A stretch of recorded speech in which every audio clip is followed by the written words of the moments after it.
In tonight's video, I will be narrating 5 stories. The first 3 will be dealing with the outdoors and the potential monsters it contains. Then I will be telling a story from a prison guard, and in the last story, I will be telling the tale of a young couple who picked the wrong first house. A huge thank you to the writers for allowing me to share their stories. They are the ones who make these videos possible. Remember, you can send in your own story to rylhstories@gmail.com.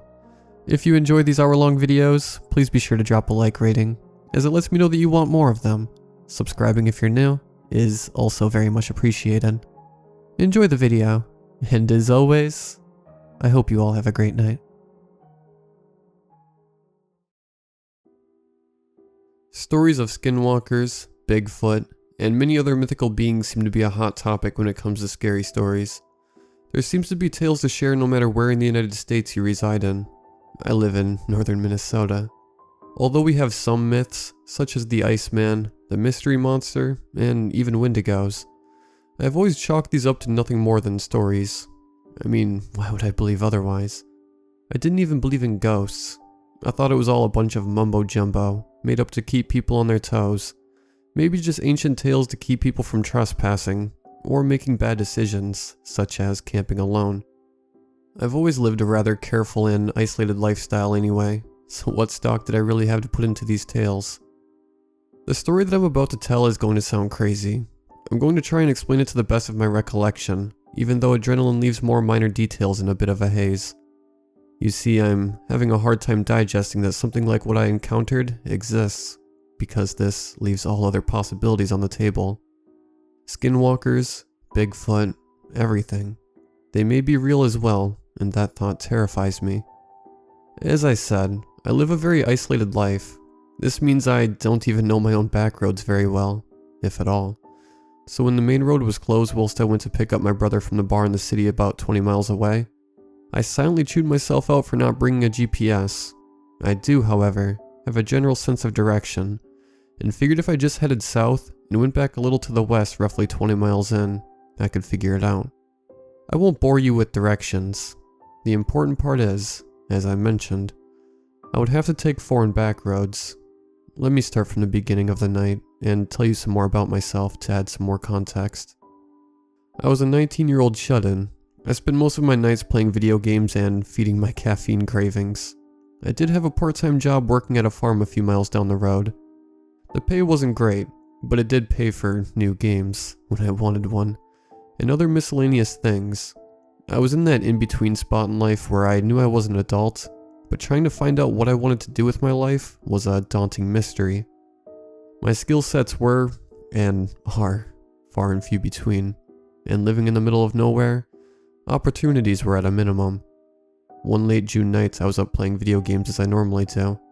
I think the game was Destiny, though it doesn't matter. It was roughly 12:30 a.m. when I got a text from my brother asking me to pick him up from the bar. Keep in mind, bar closes at 1 a.m. He informed me he had no other ride, and I was his only option. It was just like him to pin something like this on me last minute. I wanted to chew him out for going out drinking all the time, but I felt it wouldn't help the situation currently at hand. Instead, I told him I'd be there ASAP, and to not venture off. He has ventured off in the past, leaving me to look for him on the streets, since he's awful at replying to texts. I slammed the rest of my can of Mountain Dew, grabbed the keys to my shitty 2002 Corolla, and headed out right away.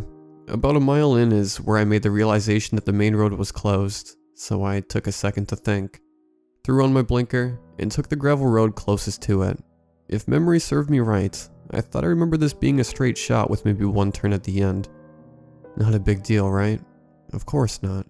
If I made it in time, it really doesn't matter which route I took. A couple miles into the road, I was starting to really like the scene of my environment. The area I live in is fairly forested, but the trees here just seemed denser somehow. The road was as dark as it could possibly get, and it made me feel like I was in a horror movie. Which brings me to where things started getting strange. About 10 miles down the road, I started swearing the shadows weren't coordinating with my headlights properly. It's tough to explain, but it's like they were going outwards up top and inwards on the ground in front. Now, I'm no expert when it comes to how shadows should react, but it was one of those gut feelings that something about this wasn't right. Before I knew it, I came to the end of the road. There was a T-section and I promptly took a right. 1 mile down that road, and it brought me directly into the city. Simple enough. I had a moment of self-congratulatory celebration, as I was proud of myself for figuring it out on first try. I knew the city fairly well. Well, I say city. But it really only has a population of 15,000 people.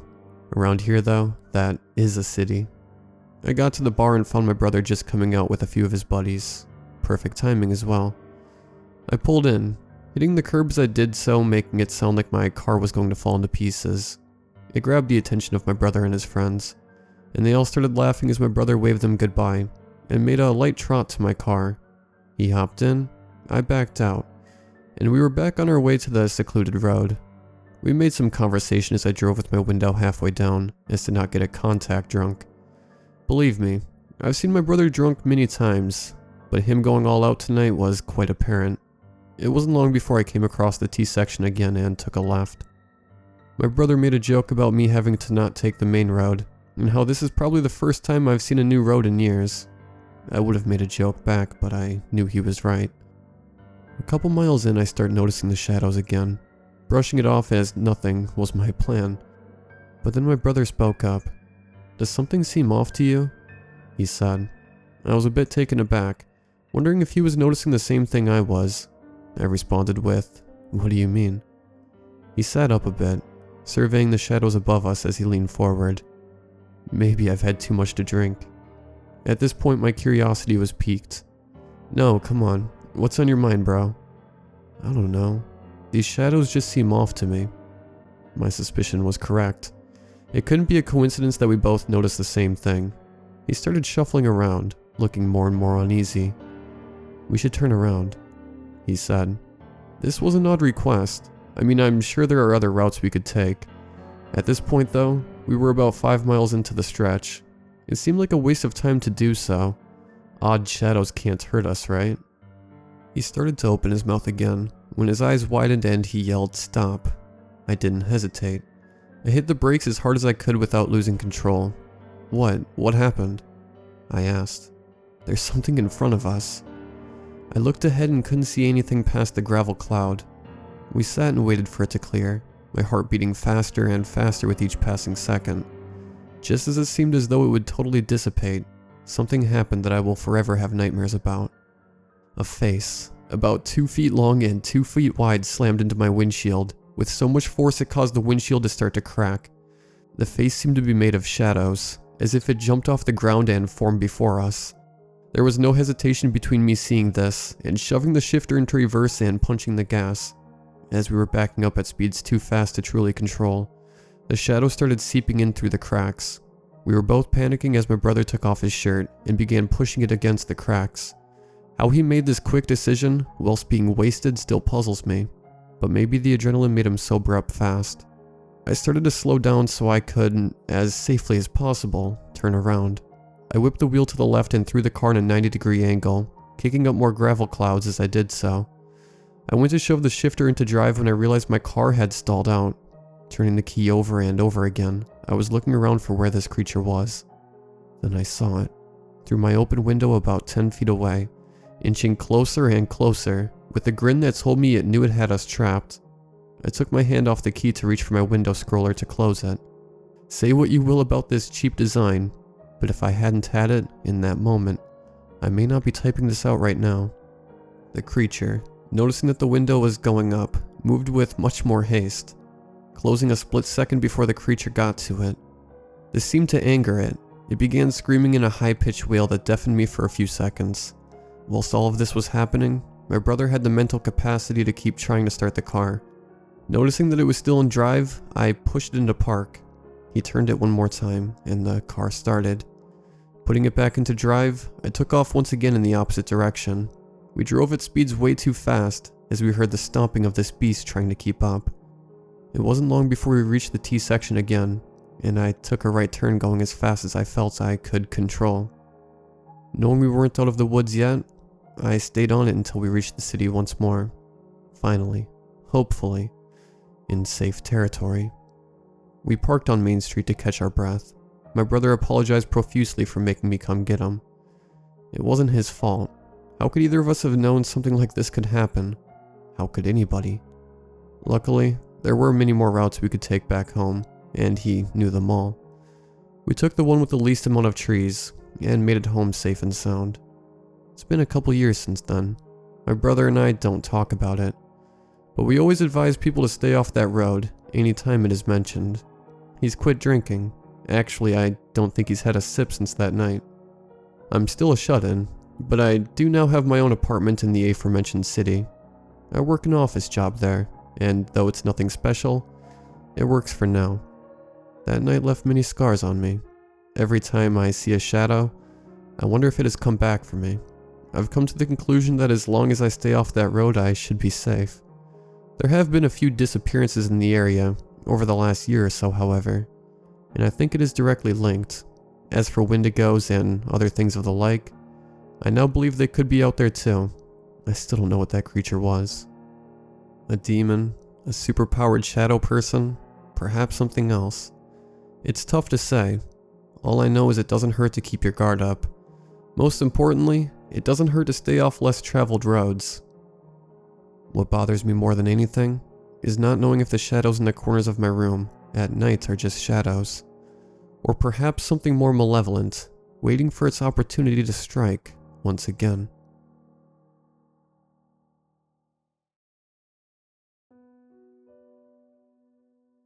My grandparents live in southern Michigan, I'd say 40 minutes from Toledo. The house itself is on a lakefront, and the lake connects to other lakes, and eventually all the way out to the Erie. It's home to a lot of college resorts, and a lot of OSU students have lake houses up there. Normally, there would be barely anyone up there because winter makes it a bitch to live there. I go in the winter for hunting mostly during November, and I haven't stopped, but this year, I am reconsidering. I start planning for these trips around June, so that I can set aside equipment for it, and avoid any farther financial issues that might come up in between May and December. These hunts are really important to me, and I've been making these trips for years with my grandpa. But he's gotten too old to keep going in the winter, and he wanted me to keep up the tradition. So in last November, I went up there to hunt. My grandparents locked their house when I got up there, but one of the neighbors they are good friends with has a second house across the street. It's really just a garage with an overhead room, but they furnished and finished the top room above the garage. They gave me the keys and let me stay there for however long I was going to be up there. About 2 weeks. I unpacked, turned the lights on, and I used the oven as a heating source. I went to sleep, and the next day I started out on hunting. I use an old bolt-action big caliber. Not exactly a hunting rifle, but I still use it. I love shooting it, and hunting just gives me a reason to. I can't use it at a range because of the caliber, and it's illegal to use in home defense because the bullet could exit the home and go into a neighbor's house. 7.62 by 54R is a powerful round, and that's what still throws me off about this whole thing. Anyway, I went out the next day, all the way up to the northern part of the peninsula. My grandpa took me up there when I was 16 for squirrel hunting, and that was one of the defining experiences of my life. We had a lot of fun up there, and I got to take home 6 pounds of squirrel meat that fall. But I was up there for elk, and I saw a lot up there. When I hunt, I'm really selective in the process. I like a certain look in an elk, and I'll watch groups of them for a few hours to find the right one. This has cultivated a good idea of how to keep myself quiet in the woods, and I had a camera with me. I could be a good wildlife photographer. Some of the elk I've seen have been such an experience that you'd think it was a staged photo shoot. I finally found the one I wanted, this beautiful bull elk. Maybe 5 feet tall at the shoulder, 6 pointed antlers, just amazing. I was maybe 80 yards from the herd, and while a scope would be nice, Mosin scopes might as well be a toilet paper roll with a pin poke through the middle, and glass pieces in either end, and my rifle isn't set up for that either, so I'm stuck with my plain old eyesight. I lined up the shot, and I barely saw it enter my peripheral vision. It pulled my attention away from the herd. In the woods, about 30 degrees to my left, and about 40 yards ahead, was something white. The only reason I saw it was because it walked in front of a gray outcropping of rock that stood out against the snow. Whatever it was bipedal, and quick. I barely got my eyes onto it before it vanished into the white of the ground. Hunters don't go into the woods without some kind of identification. I wear an orange sash across my back if I know I'm not alone. But I thought I was alone, so no sash. The guy gave me a fucking heart attack. But I was still thinking about the elk. There it was, drinking with the rest of the herd. Another elk had swapped out with an on-guard duty. I didn't want this guy taking my game. I wasn't going to kill him, that'd be out of the question, but if I took a shot, killed the elk, he'd stay away from it, try and find me, and we could talk, then go our separate ways. It might have been selfish, but you have to understand, I'd been stalking this herd for nearly 4 hours. I was cold, and the only thing making the entire effort worth it was the 6x6 antlers on that bull's head. I didn't want to leave with nothing, so I shifted my view back to the elk, exhaled, and squeezed the trigger. The report was deafening. It reminded me how silent the woods were before it. Just the loud and proud crack of a rifle, and the firm push of the stock into my shoulder. The herd noticed it, and I was ecstatic to see that I hit my target. It dropped immediately. I wasn't sure where I hit it, but wherever it was, the bull dropped like a rock. The rest of the herd took off, and soon my kill was alone by the river. I left the bushes where I did, and hiked down the hill towards the riverbed. While I was heading towards it, I stumbled, lost sight of the body, and when I looked back, it was gone. Instead, there was a bloody streak leading across the ice to the other side of the river. The way it was set up was the river ran parallel to me. My side was a gentle hill leading down to the water, and the other side was a cliff. It was only 6 feet high, almost sheer, but angled just enough that climbing it wouldn't be impossible. On the top, I saw the bushes rustle. Whatever was there led farther into the woods. Shocked, I ran down to the river where the elk had been. My eyes followed the blood trail as if it went across the river, up the hill, and into the bushes on the other side of the river. I thought maybe I hadn't killed it, and the bullet just knocked it over for a little bit. But it was bleeding profusely. It might be on the other side of the hill for all I knew. So I did what hunters do, and I went after it. I think I might have gone maybe half a mile, and the blood trail was consistent to follow. A small pool of blood on the snow, maybe a splatter on a tree, but when I got to that half-mile point, the snow had an imprint in it. With blood all around it, the snow where it should have been was nearly all melted by the amount of blood that had pooled around where the body should have been. That's when I noticed the white figure again, passing in front of a tree to my right. In my peripherals again, he was 20 yards away, but I lost him in the snow. The guy was freaking me out, and I was really put off by him. He knew there was another hunter in the area. He had to have heard the shot. There's no way he didn't. He didn't try to contact me. Didn't let me know he was here at all. No shouting, nothing. I already drove all the wildlife away by now. There was no point in hiding here, so I did what I thought was sensible. I shouted to him. "Hey man, over here." Nothing. He didn't say a thing. Once again, he didn't do anything. That was it for me. I had no idea where this guy was. He was wearing camouflage, and he wasn't responding to me. If he dies, it's his fault. Nobody's got to know. I forgot about the elk. Then to my left, far to my left, I see him in my peripheral vision again, pass in front of a tree. He's too far out of the way for me to gauge how far away he was. I turn, aim, and he was gone. Again. I'm starting to lose my nerve, and it's just barely showing. It took me a second to realize that there's no physically possible way for this guy to have circled me so quickly unnoticed. That's it for me. If I see him, he's getting shot. I'm in panic mode, and my brain is still deciding between fight or flight. The next time I see him, he's in front of me, 10 yards. I got a good look at him, and felt my arms freeze. He's not wearing camouflage, or at least not any winter gear. This guy was naked, and there was something wrong with him. His skin was pure white, no hair, and his hands were covered in blood. I could see black veins in his legs going up to his hips, and he had no genitals like a doll. I watched him open his mouth, as wide as it could possibly go, and just repeated me, "Hey man, over here." The words just fell out of his mouth, and I broke out of my freeze-up. I squeezed the trigger and hit him in the upper torso. I turned and ran. I didn't see if he fell, if he followed me. I just left. I ran until I got back to my car and I drove back south. 230 miles later, I get back in the middle of the night. It's even colder. I'm too exhausted to do anything more than get inside. Lock the door, trudge upstairs, and go to sleep. I didn't even take my clothes off. I just fell onto the couch and I was out like a light. During the night though, I woke up plenty of times. I'd open my eyes because I felt uncomfortable in my sleeping position. I'd move myself around, readjust the pillows, and go back to sleep. About the 5th time I woke up and had to go to the bathroom. I did what I had to, and while I was washing my hands, I thought to myself, maybe you overreacted. Maybe that guy needed help. Maybe I should go back.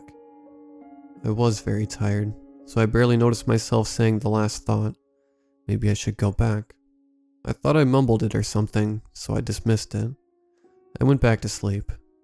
I woke up the next day and found, to my surprise, an elk sitting in the driveway.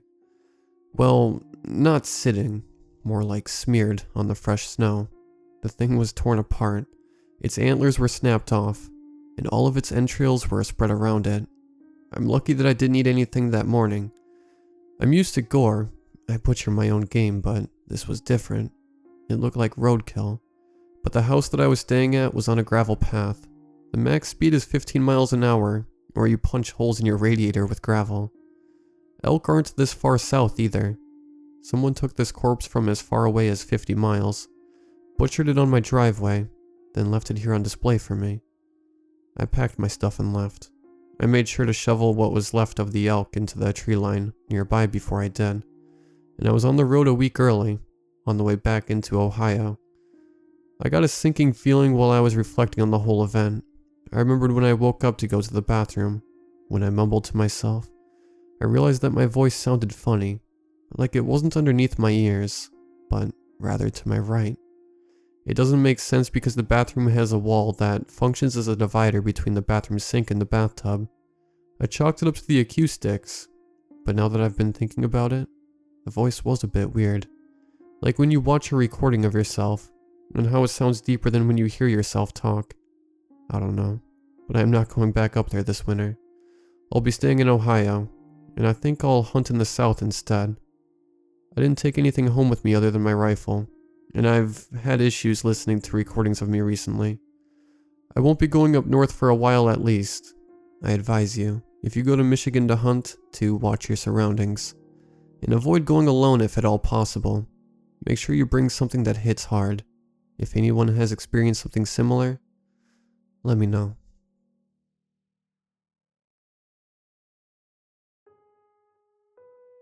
This happened last year, and I've only now gathered enough courage to share my story. I think it's because I'm not completely blameless, and that's terrifying to me. In fact, I'm probably the main reason this happened, and I live in guilt of this every day still. My therapist said it'll help if I share this incident with someone I trust. But it felt more difficult for me to say the words out loud rather than type them out. So here I am, posting this online, hoping this will help in my journey to heal from a rather traumatic experience, hoping nobody would judge me for my actions. So here goes. On the 4th of July weekend last year, a few of my friends and I planned to hike a trail up a mountain. It's a pretty popular trail, and the hike is only supposed to be 5 hours round trip, and the view at the top is spectacular. We packed a small lunch and filled up our bottles with water. We needed to take 2 cars since there was 7 of us. I immediately opted to go into Rebecca's car. When I told my best friend, Kevin, who was driving the other car, he just sighed and rolled his eyes, and muttered about how predictable I was. My other best friend, Taylor, wanted to come in Rebecca's car too. I was hesitant because I wanted to spend some time alone with Rebecca, but Taylor had been really adamant, saying that I never hang out with her anymore. Never mind that Rebecca and Taylor didn't get along very well. Needless to say, I wasn't too happy about the arrangement, but I relented, since it would balance out the cars more evenly.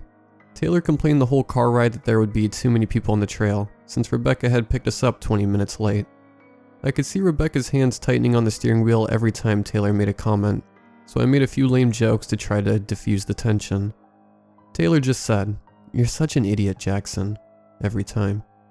We were running late. Meanwhile, Kevin's carpool had got there on time. We told them they could start the hike, and we'd catch up.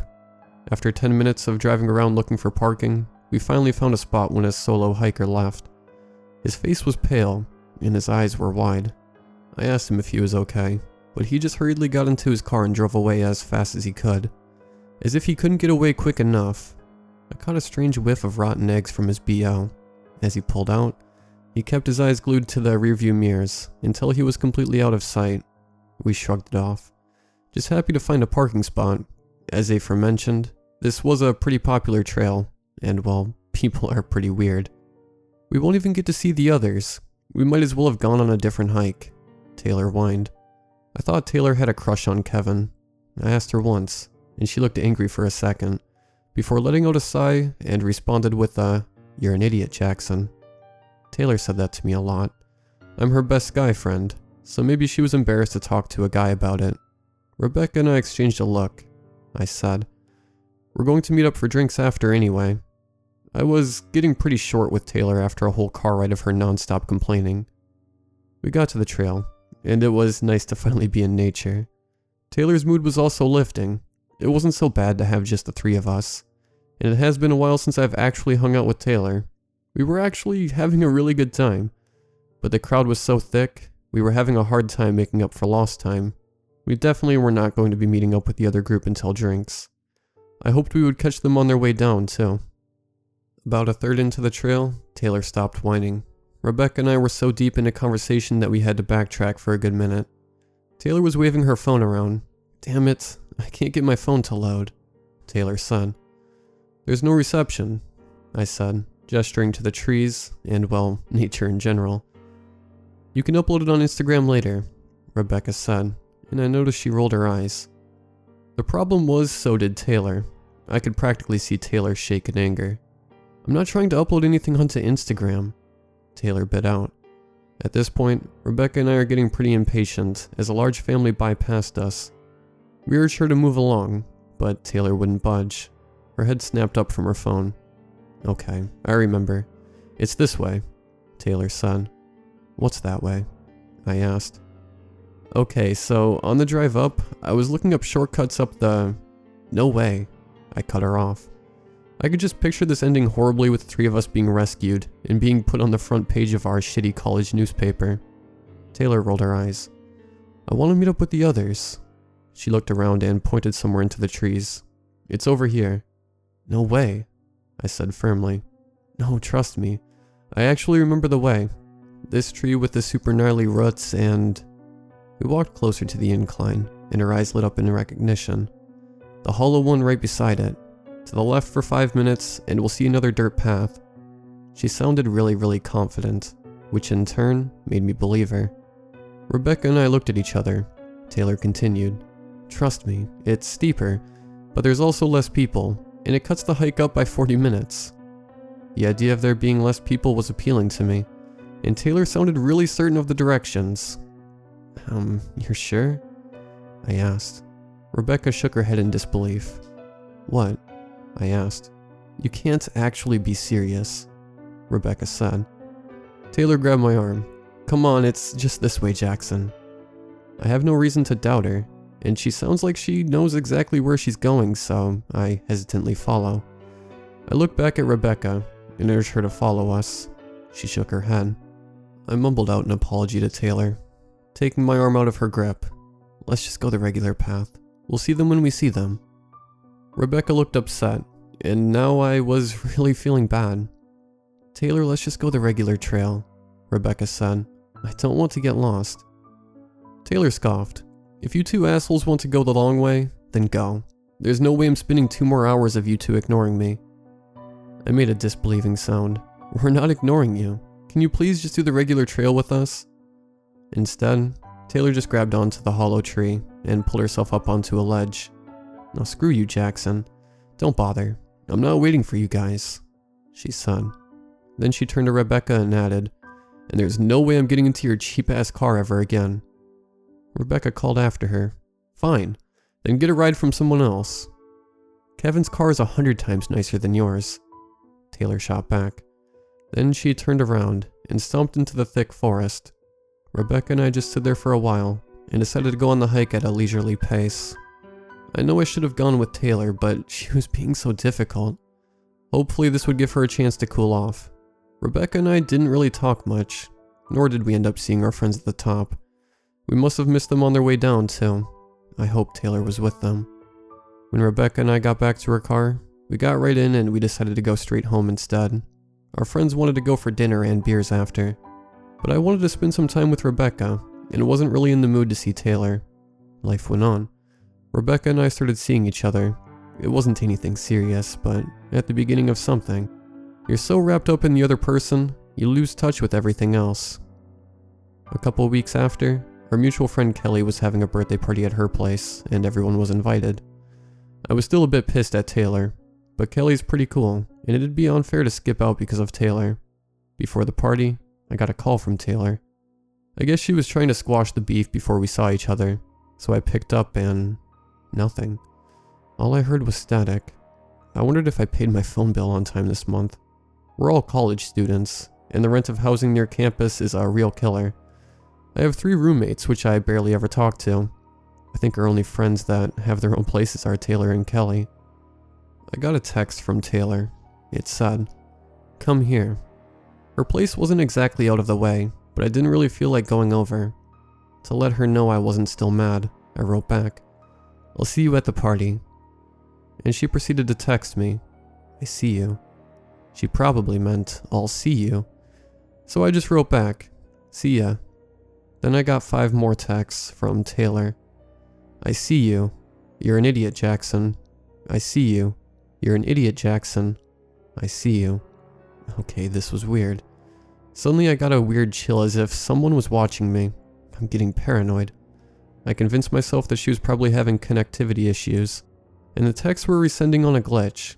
I figured she probably wasn't receiving my texts either, and I would see her at Kelly's anyway. I got another text. I put my phone on silent as the notifications kept coming up.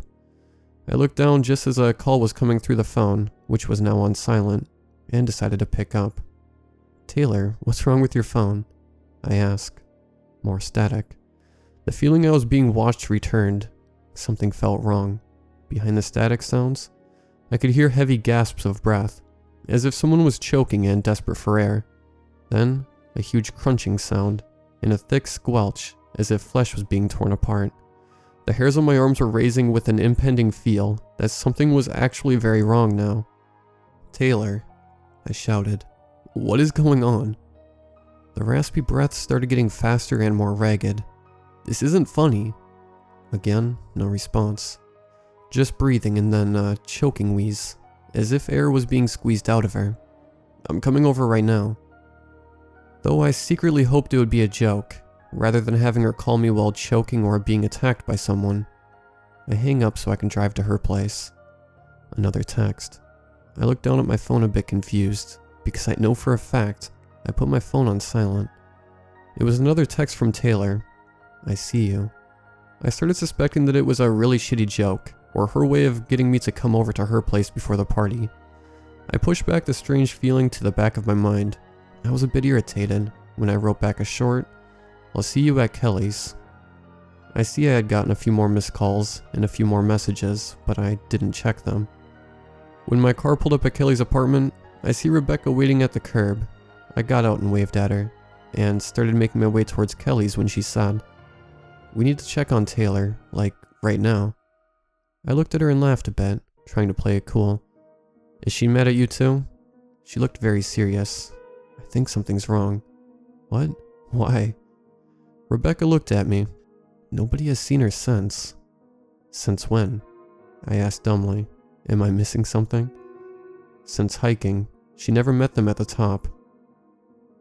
I felt sick. The heavy feeling in my gut comes back, and a huge weight settles over my chest, as if blocking it from moving when I breathe. How do you know?" "Jackson, nobody has seen or heard from her since we left there 2 weeks ago. We have to check on her. What if she didn't get back home?" At this point, I honestly can't tell if my friends are all in on a prank. They would do something annoying like that, but I doubt Rebecca would volunteer to be front woman of the joke. There was also the possibility that Rebecca might not be in on the joke. How certain are you that they're not joking? She just texted and called me. This sounds like some shit Kevin would come up with. I said. Rebecca looked surprised when I flashed her my phone to show her over 70 messages from Taylor. So, maybe Taylor is in on a prank, with all her friends to get us back for leaving her to climb the shortcut by herself. Or that she probably got some other friend to come pick her up from the hike. It's a pretty far drive. I get why she's pissed. It was shitty of us to just leave her, but it's not really our fault she wanted to scale the mountain rather than hike it. Rebecca suggested we go look for Taylor, since we were the last ones to see her just in case. Even though I was hoping Taylor would just be at the party, we hopped into my car, and I drove to Taylor's. Luckily, Taylor's apartment doesn't have security, since it's not a very nice, overpriced apartment near the college. Despite Taylor's parents being very well off and dishing out a fortune for her place, the student housing areas are actually the worst. It crossed my mind that we could be burglars as we walk up the stairs to her apartment, since there are no elevators either. I guess nobody would climb up a flight of stairs to rob broke college students anyway. I knocked a few times, and nobody answered. As if on cue, my phone gives out a resounding ding. Even though I definitely still have it on silent, I looked down at my phone as I felt my brows knit together in confusion. Is nobody else getting any texts? Rebecca shakes her head no. I take my phone out and surely, there's a text from Taylor. It's just another I see you text. We hear a loud bang inside. She's definitely inside, I said. As I said that, the door creaked open, and a strong scent of rotten eggs permeated the air. I choked back a gag, and my hands flew instinctively to block the smell from my nose. Rebecca covered her mouth and held back a gag from the stench. I peeked inside and called out to Taylor. Taylor's apartment is pitch dark. I flick the light switch, but nothing happens. Rebecca flashed her phone's flashlight around as we cautiously walked into the apartment. I followed her lead because I'm scared as hell. We get to Taylor's room, and Rebecca pushes the door open. The foul odor gets stronger by tenfold. I feel my eyes watering, and my throat starts to convulse, failing to hold back the bile threatening to spill itself.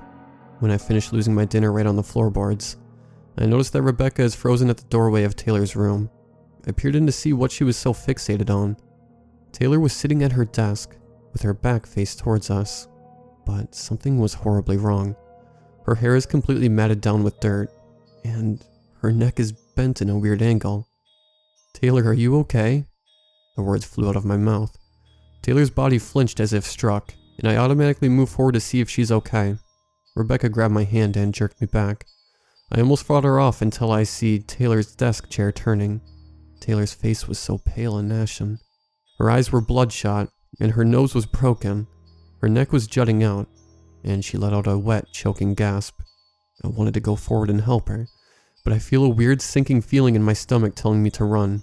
Her eyes were intensely trained on me, and the ends of her mouth shakenly turned upwards, until it split her face into a grin so wide it looked as if it hurt. I could feel that something horrible was happening in my gut, and the hairs on the back of my neck were standing up. Rebecca yanked my arm back, as I reached forward again, almost as if my body was moving on its own. "We need to go," Rebecca said, keeping a firm grip on my bicep and pulling me towards the door while not taking her eyes off Taylor. I nodded dumbly. I heard the door to Taylor's room creaking shut behind us, but Rebecca's hand shot out to stop it before it could close all the way. She used all her strength to keep it open, while still holding my arm with her other hand. Finally, I snapped out of whatever reverie I was in, and I helped her pull the door wide enough so we could both slip out. Behind us, I could see Taylor stumbling out after us, and her lips were still split shakenly into its sinister smile. She reached out at me, and it looked like her mouth was trying to move to form words, but couldn't because of the smile. I looked at my best friend, knowing everything was wrong. I couldn't help but sob. "Taylor?" Again she flinched as if pained, but the grin remained. "We gotta go," Rebecca said forcefully. She kept hold on my arm and practically manhandled me all the way to my car. I could feel the heaviness on my chest lift a bit, but I was a mess. I unlocked my car and Rebecca and I both got in. I kept replaying the scene over and over in my head. When I closed my eyes, I could see that smile on Taylor's face, and the intense look in her eyes. Taylor was What exactly was wrong with her?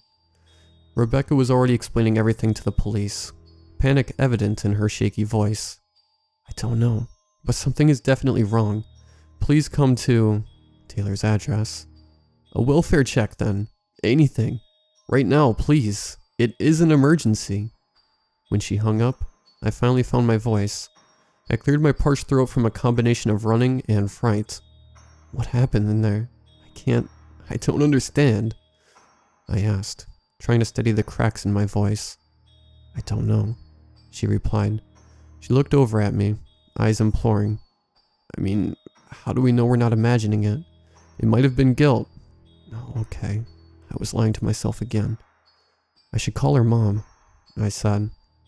I pulled out my phone, and it was blowing up from messages from Taylor to the point it was draining my batteries. I actually didn't have Taylor's mom's information, but I was friends with her sister on Facebook. Her sister immediately wrote me back that her family was worried since Taylor hadn't contacted them at all since the day before the hiking trail. I filled them in that something was wrong when we saw Taylor at her apartment, and we'd called the police. I was at a loss of what to even say, since I'm not exactly sure what I witnessed. As I finished corresponding, I told Rebecca, they're going to drive over tomorrow morning. I paused, and then said, why couldn't she just follow us on the regular trail? Rebecca bit her lip, and looked as if she was ready to break down into tears. She should have come with us. We should have waited. We should have made sure she was okay. I knew in my heart and gut, right then and there, that Rebecca was right. We should have waited, and made sure she was okay. About 2 weeks passed, and I continued getting random phone calls and texts from Taylor. It got to the point that I don't even keep it charged anymore. They officially declared Taylor dead, and Rebecca and I were the last people listed to have seen her. I wonder if maybe we should have stayed, and tried to help her in her apartment, if there was anything at all we could have done. The doorbell rang, and it was Rebecca. What is it? I wasn't really in the mood to see anyone, and things have been weird since we saw Taylor. It was hard for us to look at each other without remembering that incident. Why didn't you answer your phone? Rebecca asked. You of all people should know why, I said. The autopsy is back, she said quietly. That was really fast. I knew something was wrong by the way she spoke, and avoided eye contact. I stayed quiet and let her continue. Taylor's sister was messaging you, to let you know, but you never responded. She reached out to me instead. Rebecca worried her lip between her teeth, hesitating to say something. I weakly rasped out, what is it? She died a day or something after the hiking incident. A bunch of her bones were broken after she died. They got the results back yesterday. I thought you should know too, and you. You weren't picking up your phone, Rebecca said.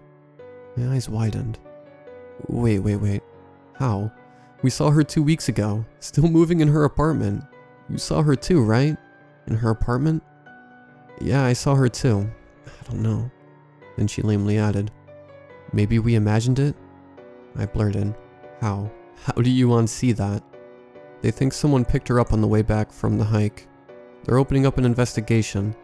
I don't think Taylor's sister was supposed to tell us anything about the autopsy, but the police know it wasn't us.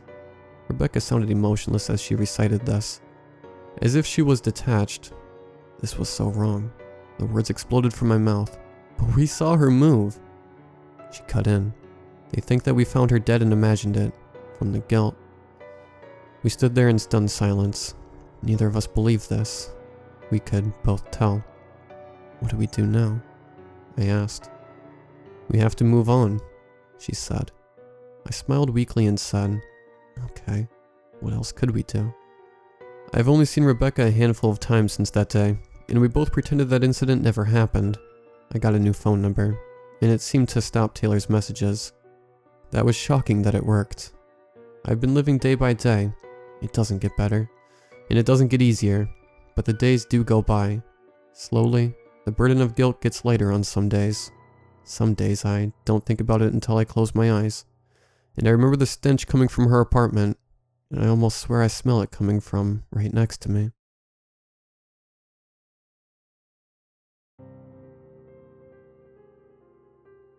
I work at a prison. Nothing big or fancy, just a minimum to medium security facility. A few things to note. We don't have any high-profile criminals that I'm aware of. Mostly it's used for minimum custody inmates, who go out on work release at all hours of the day or night, and medium security inmates who are doing their programs to try to rehabilitate for when they are released. We've had some higher security inmates, but it's not too normal and they are put in a different housing unit altogether. That's empty most of the time now. On the grounds is an old abandoned military base. It's ceased being used somewhere in the 60s, as I've heard, but I don't have an exact date. The buildings are still there though, and inmates are not permitted anywhere near it, other than some work crew inmates. Some of them have crap in there that's rotted through the ages. The prison uses the land to keep stuff, plow trucks, storage containers, etc. With that said, our outside patrol has to make at least 2 sweeps through the night, one before midnight and one after. I've been that guy a few times, and I'm not sure if it's the dilapidated buildings or just it being night, but you see some weird stuff there. I've done rounds and could swear that I saw someone in the buildings. With it being a minimum to medium facility, we were not issued a firearm for our outside patrol, so I had to clear the building with a flashlight and pepper spray, in case an inmate had walked away from the minimum side. There was nothing there, but clearing each room with just pepper spray was creepy. Looking back, I wish I'd found an inmate in there. I'd rather be creeped out by something tangible than the perspective of ghosts. I stick to the medium side as much as I can. I was trained in a maximum security facility, so the medium side feels more familiar. I've done rounds and heard bangs in empty units. You need to check that obviously, and again, obviously, they are empty. Throughout the facility and in each cell are emergency call buttons, which inmates can use if they are having an emergency and need immediate help in between our rounds. Maybe an inmate feels like they are having a heart attack, for example. They get abused for sure, with inmates using it like a doorbell, but we still have to respond. I was sitting in central control one night, and a call button from an outside rec yard started going off. There shouldn't have been anyone out there. It was the middle of the night, but I had to send an officer to go check it out anyway. He opened the door, looked around the yard. Surprise, surprise, nobody was there. He closed the door and walked back to Central. While he was on his way back again, it started to ring again. The same call button. He went back to check again, and confirmed it was nothing. As soon as he started walking away, it went off again. I wasn't out there, but he told me it sounded like someone slapped the door, but nobody was there. We just chalked it up to, it's an old facility, weird stuff happens. The way an old sergeant of mine put it, we're in a cage where evil people come and die. If any place is going to be haunted, it's going to be a prison. The last experience I'll talk about happened about a year ago. We have an assisted living unit on our medium side. We use it to house inmates who, as the name implies, need help with basically everything. Inmates who have severe dementia, inmates who are dying of cancer, and in the end stage. I was doing my rounds there one night, and an inmate told me his roommate was asking him to tell me he was cold and having some issues breathing. This inmate who I talked to had pretty severe dementia, and his last roommate had died about a week before. I tried to chalk it up to an inmate who was losing his mind, but that stuck with me. There are many other stories I could tell, both about this facility and my days in the Supermax where I trained and worked for years, but I'll leave it at those ones right now.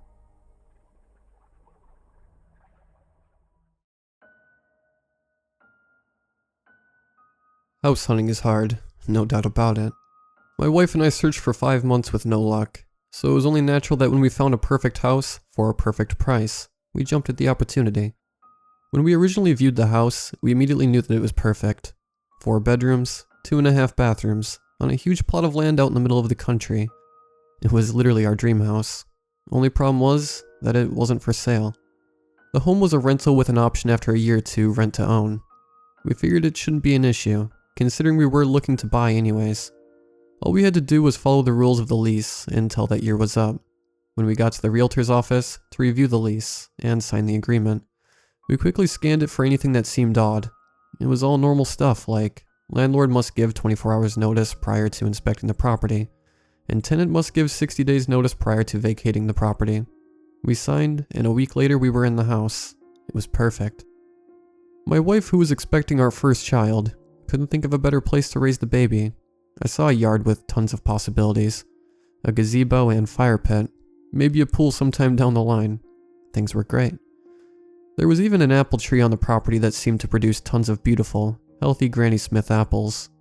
We did live in a somewhat nervous anxiety, however. We had a cat, and the lease did present a clause that stated no cats were allowed.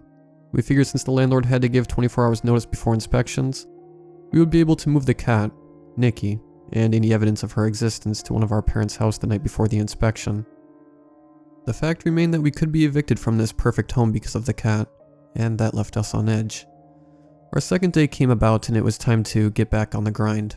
My wife, Samantha, worked for a local city government, and I still had a few vacation days before I needed to get back to work.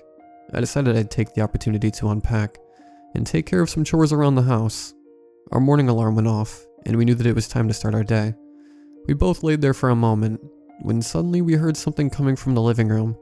A slight scratching sound, followed by the loud creak of the front door, and audible footsteps moving across the hardwood floor.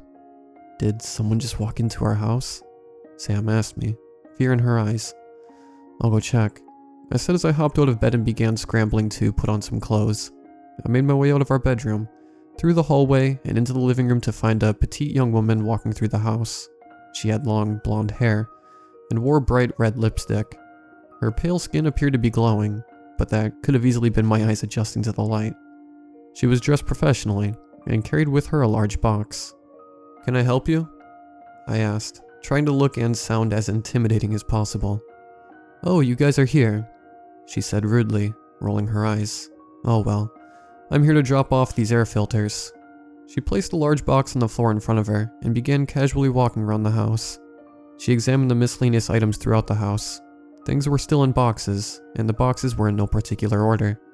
She made her way through the living room and into the kitchen. She stopped for a moment and looked around. Thanks for the filters. Can you please leave?" I said sternly. She glanced at me and scoffed. "Look," I said, "in my lease it says that you have to give us 24 hours notice before any inspections. You need to leave now, or I'm calling the cops." I noticed Sam come out of the bedroom. "What's going on?" she asked, yawning. "Your husband is trying to kick me out of your house," the woman said sarcastically. "Sam, get my gun." I called to my wife, motioning toward the bedroom, and then call the police. The woman looked at me and rolled her eyes once again before begrudgingly walking toward the front door. I heard Sam's feet move into the bedroom and heard 6 loud beeps, followed by a bolt-on latching on the small electronic safe we kept in the bedroom. "You know," she started, "you really should be nicer. It'll get you farther in life." She opened the front door. "Oh, and this wasn't an official inspection," she said as she stepped out, turning towards us. "Otherwise, that cat that I smell would have put you both out on the street." She turned away and stepped out, slamming the door behind her. "Who the hell was that?" Sam asked me, emerging from the master bedroom with a gun in hand. We were both shocked at what just happened. A random woman who was not the property manager or the realtor we dealt with just came into our home.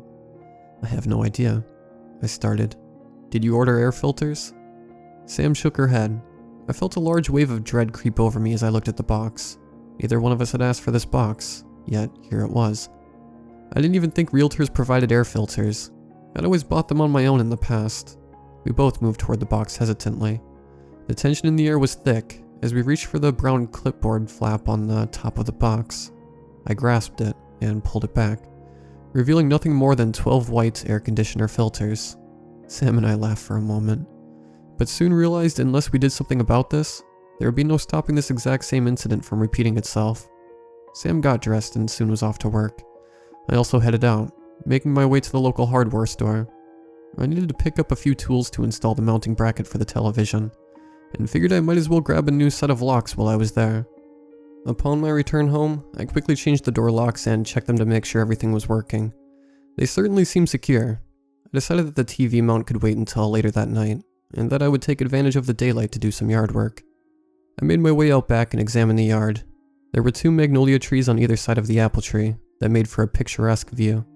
The only problem was that the magnolias were extremely overgrown. I decided to trim those first. I grabbed a small handsaw from the wooden shed that sat catty-cornered to the house and began trimming.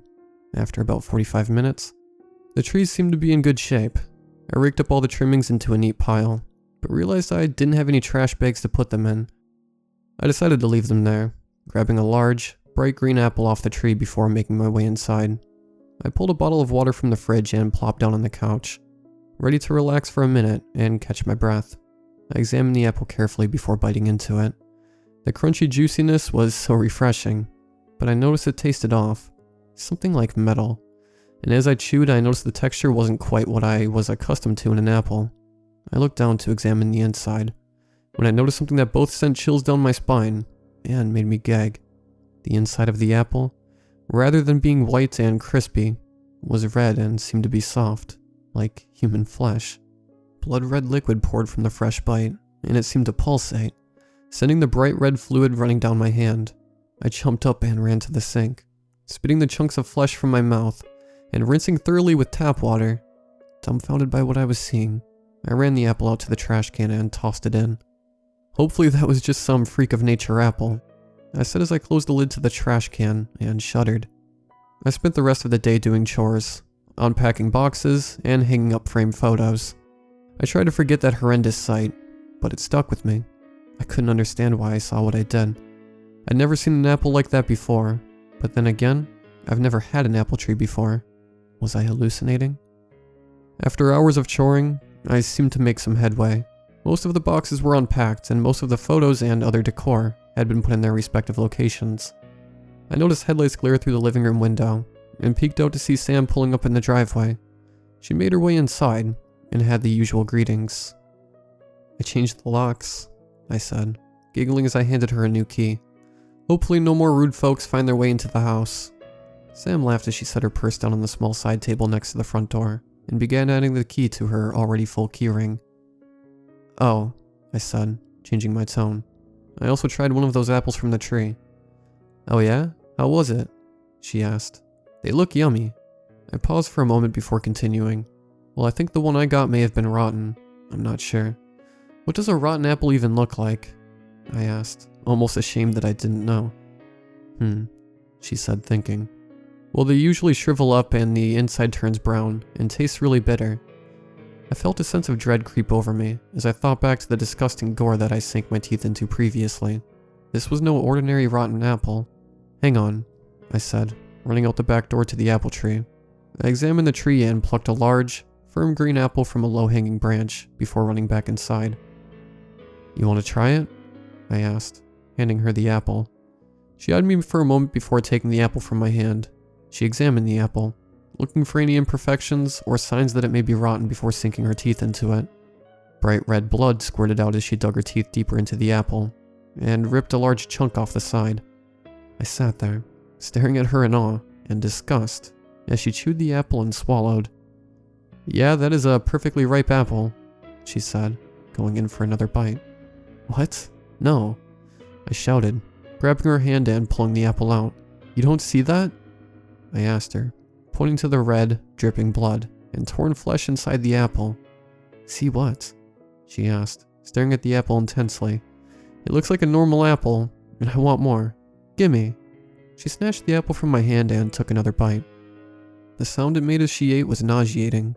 It squished and blood gushed out of a gaping hole as she ate it. I stared in shock, entranced by what I was witnessing. How could she not notice it? Was I going crazy? I went into the bathroom and vomited, unable to bear the horrific sight any longer. When Sam finished the apple, she came into the bathroom to check on me. "Babe?" she started. "Is everything okay?" I looked up at her to see her lips covered in bright red blood. I turned back to the toilet to heave. "Yeah, I'm fine," I said, trying to slap myself back into reality. "I think I'm just seeing things." She shrugged before saying, "Yeah, I think so too, because there was nothing wrong with that apple." We started getting ready for bed, trying to forget the gruesome scene that played out before us. I couldn't sleep though. The vision of her eating that apple continued playing over and over again in my mind, along with the constant paranoia that someone would just come barging into our house once again. After a long struggle, I was finally asleep. I couldn't have been asleep longer than 30 minutes before our alarm went off and it was time to start our third day in the house. Sam jumped out of bed quickly and made her way to the bathroom. I heard the faucet turn on, followed by her laughing.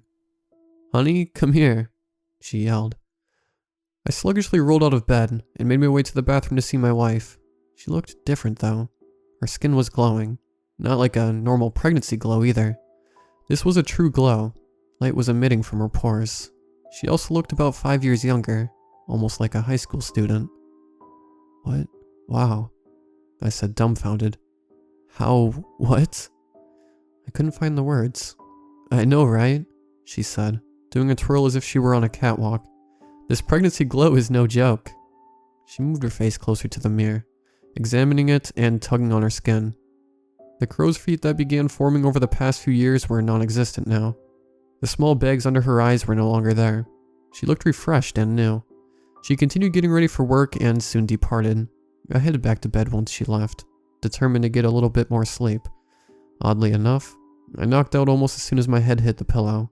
I was awakened a few hours later by the loud sound of a lawnmower going by my bedroom window. I was in a daze, confused at what was happening. This house didn't come with lawn care, so who was mowing the grass? I got dressed and headed outside. Standing by the shed, with the door swung open, were two children, maybe 10 and 12, one boy and one girl. They wore odd, outdated clothes, something like colonial-era attire, and both had blank expressions on their face. Their skin was pale and their hair was light-colored. They had heavy bags under their eyes, and stared blankly off in the distance. I noticed the lawnmower passing through the yard out of my peripherals. Riding on top was a woman with long blonde hair. She looked to be older than the woman who came the day prior, but wore the same clothes and had on the same bright red lipstick. "Excuse me?" I shouted over the roar of the lawnmower. She didn't acknowledge. "Excuse me," I shouted, louder this time, waving my arms over my head. She turned her head to meet my confused gaze and turned the lawnmower off. I made my way over to her and asked her what she was doing. "Well, we've got to get this place ready for the big day," she said, just as rude as the lady before. "What are you talking about?" I asked, bewildered by her vague answer. "What big day? This is my house. You can't have some big day here. You need to leave." I extended my hand toward the front of the house. "And take those kids with you." She looked at me confused. "What kids?"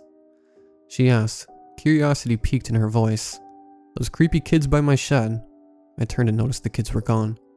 Frustrated and fed up with this whole debacle, I told her one last time that she needed to leave my property, before making my way inside and locking all the doors and windows. I got the gun from my safe and had my phone ready to call the police when I noticed her get down off the lawnmower and head towards the front of the house. Shaking her head as if she were disappointed, I breathed a sigh of relief as she left the property. Adrenaline continued pumping through my veins after she was gone, making it difficult, if not impossible, for me to concentrate on anything other than defense of my property. I sat on the couch most of the day, gun in one hand, cell phone in the other. I was ready for anything. Before I knew it, I noticed headlights gleam through the living room window. I looked at the large clock mounted on the wall and noticed it was already 5 o'clock. Wow, I sat here all day. I said as a strong sense of shame crept over my body. Sam entered the house, looking utterly defeated. The youthful glow had subsided, and her skin had returned to its normal appearance. She had deep, dark bags under her eyes, and appeared to be in pain. "Is everything alright?" I asked as she plopped down on the couch next to me. "I have a splitting headache," she said, "and I'm dead tired. I'm going to go lay down." I nodded, helping her up off the couch and into the bedroom. It was only 5 o'clock, but I decided I wouldn't let her sleep alone. I tucked her into bed and cuddled up next to her. They say oxytocin, released through hugs and other acts of love, helps a person feel better, so that was my goal. I fell asleep cradling her in my arms. My eyes slowly opened to the darkness. Through the sheer, white curtains, I could see a faint orange glow. I sat up in bed, noticing my wife was no longer cradled in my arms. I looked around for a moment, confused. I could hear the faint sound of chanting coming from outside. I got up and peered out the window. Outside, I noticed a large bonfire in front of the apple tree, with a dozen middle-aged women surrounding it. They seemed to be chanting, or humming something, but I couldn't quite make it out. I saw a familiar figure in the mix. Samantha. She stood in the group of women, holding hands with the aged blonde woman who had invaded our property the day prior. I looked at the clock and noticed the time, 11:58. Why would there be a gathering of women on our property this late at night? Or even at all for that matter? I stumbled through the darkness, back into my room, and pulled the gun from the safe. This was the final straw. I stormed out of the house to the campfire. I noticed something on the ground next to it. A small, black bag tightly wrapped around something. It appeared to be moving, wiggling up and down in a vain attempt to get free. Was it a child? One of the children I saw the day prior? Hey. I shouted over their inaudible chants. They did not acknowledge me. I moved the gun up over my head and fired a shot. The piercing crack caused my ears to ring, but still the circle did not break. "Get off my property," I yelled, trying to intimidate the formation. Still they didn't budge. They seemed to be in some sort of trance. As I walked closer, I noticed their eyes rolled into the back of their heads, exposing only the whites. The eerie scene sent chills down my spine. I continued around the circle frantically when I approached my wife. "Sam?" I said, shaking her shoulder. "Sam, come on. We've got to get out of here." She didn't budge. "Samantha Lynn, come with me," I shouted, pulling her from the circle. As she broke formation, the group of women quickly turned to face me, eyes piercing through the orange glow of the bonfire. They screeched and scowled, exposing blood-soaked teeth. They reached towards Samantha, pulling her back into their circle. "Andrew, I must stay here," she said monotone. Her eyes stared off into the distance. "I must eat the fruit that the Great One bears for us. I must bathe in the fountain of youth." She joined hands with the two women on either side of her, and they continued chanting. I sat there, staring at the insane ritual in complete shock and disbelief. I heard a loud gong shatter through their chants, and one woman, who stood next to the small garbage bag that continued writhing on the ground, stepped out of the circle. She lifted the bag over her head and began saying, "Oh, Great One, we sacrifice this gift of youth to you tonight, so that we may remain forever young. Please accept our gracious gift, and continue to bear the fruit that keeps us alive." She hurled the bag into the fire. Smoldering coals shot out as the bag fell in. The small bag began to wiggle viciously, and I could hear the faint sound of a muffled screaming coming from inside. Suddenly, the night grew quiet, and all around us I saw hundreds of children come seemingly out of nowhere. They held hands as they encircled this small formation of women surrounding the tree. I recognized two of the children. They were the children I had seen outside of my shed, staring blankly into the distance. Fear and pain swept over my body as I made the chilling realization about what was going on. These women were sacrificing innocent children. They were doing it all in the name of the Great One. I remember the day prior, when Sam woke up and gleamed like a high school youth. The apple is what did that to her, and now she was part of this sick cult. This coven of youth seekers. No, I couldn't allow this. Remembering the gun that I held in my hand, I pulled the magazine out and checked how many bullets were in. 13, plus one in the chamber. I had enough to get the job done, but I couldn't afford to miss. I lifted the sight up to eye level and aimed directly for the one who threw that child into the smoldering pit. The shot connected, and I saw the woman fall to the ground. The women all turned towards me, fear and pain in their eyes, as they scowled and exposed their blood-soaked teeth. I turned the gun toward another, the familiar face of the woman who had invaded our property the days prior. I aimed at her head and fired. The shot connected and she fell to the ground. The women began to scatter, making it difficult to aim at them. Suddenly, I felt a hand on my shoulder. "Andrew, why?" Samantha stood to my side, sobbing. "What do you mean, why?" I shouted, not breaking my aim. "These freaks are sick. They're sacrificing children, Sam. Doesn't that bother you at all? You're pregnant, for God's sakes." I fired again, hitting a small brunette woman, and she fell to the ground. "Andrew, they just want us to be happy. They want us to stay young," she said, continuing to sob. I ignored her cries, continuing to take out the psychotic witches that were running throughout the property.